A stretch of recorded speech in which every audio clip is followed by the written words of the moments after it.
Traditional retirement plans are often designed to get people from point A to point B.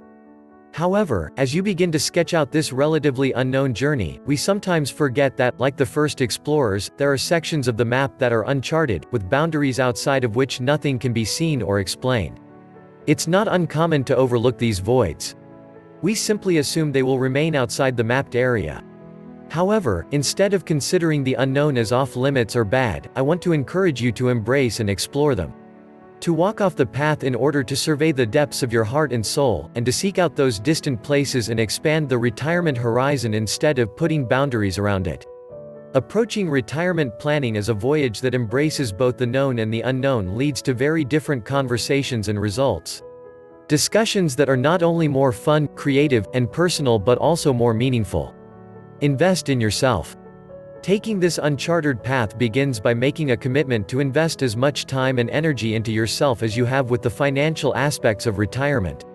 That means seeking out professionals, tools, and resources to help you replace your work identity, fill your time with useful things, stay connected to family and friends, as well as keep mentally and physically fit. Do it together. Next, surround yourself with like-minded people. Whether you participate in one of our online classes, attend a workshop in your area, or just invite a friend over to go through our worksheets, don't try figuring it out on your own.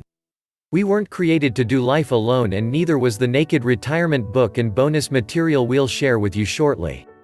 Leave a trail for others. Finally, infuse your life with actions now. Don't wait for it to happen, make it happen.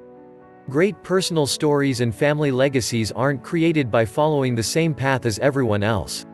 They are blazed by going instead where there is no path and leaving a trail for others to follow.